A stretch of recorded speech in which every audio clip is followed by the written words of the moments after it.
He knows every landmark. He knows every landmark. Change into complex sentence. এটা simple সেন্টেন্সে আছে, complex সেন্টেন্সে change করতে হবে।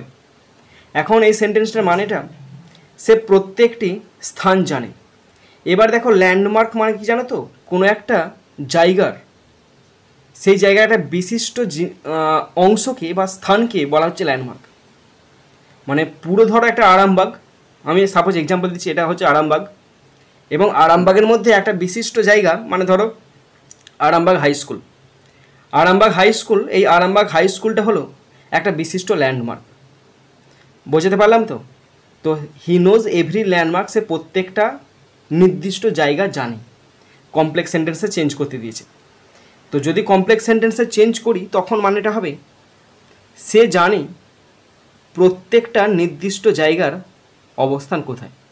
তাহলে সে জানে মানে কি, he knows, KNOWS, he knows, সে জানে প্রত্যেকটা নির্দিষ্ট জায়গার অবস্থান কোথায়। কোথায় মানে কি, হোয়ার, WHERE, হোয়ার, কোথায়, where, every, EVERY, every, landmark, where, যে কোথায়, every landmark, is, IS, is, stop.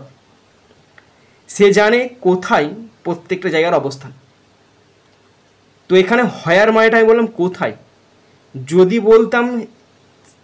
যদি বলতাম যেখানে বা যেথায়, তাহলে কিন্তু এটা হয়ে যেত অ্যাডজেক্টিভ ক্লজে হয়ে যেত।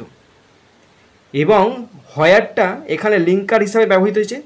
এই হি নোজ এবং এভরি ল্যান্ডমার্ক ইজ, এই দুটো সেন্টেন্সের অংশকে যোগ করেছে হোয়ার, এই হোয়ার শব্দটা যোগ করে দিয়েছে। তাই এখানে লিঙ্কার, এটা কিন্তু বাইন্ডার নয়। বাইন্ডার কখন হবে, যদি এটা অ্যাডজেক্টিভ ক্লজ হতো তাহলে কিন্তু বাইন্ডার হতো। ধরো এখানে সাপোজ দেওয়া আছে he knows the place, he knows the place, প্লেসটা হচ্ছে একটা জায়গা, তো প্লেসের জন্য হোয়ারটা বসছে, তখন এই প্লেসটা হয়ে যেত অ্যান্টিসিডেন্ট এবং হোয়ারটা হয়ে যেত বাইন্ডার, কারণ সেটা অ্যাডজেক্টিভ ক্লজে আছে। কিন্তু এখানে এটা অ্যাডজেক্টিভ ক্লজে নাই, এটা হচ্ছে নাউন ক্লজে আছে। কি করে বুঝলাম? যেহেতু হোয়ার, এই WH ওয়ার্ডটা, এর আগে কোনো অ্যান্টিসিডেন্ট নেই, তাই মানে এটা আছে নাউন ক্লজে। তাহলে আমাদের ফাইনাল উত্তরটা বলছি, হি নোজ, সে জানে, হোয়ার এভরি ল্যান্ডমার্ক ইজ, কোথায় প্রত্যেকটা জায়গার অবস্থান।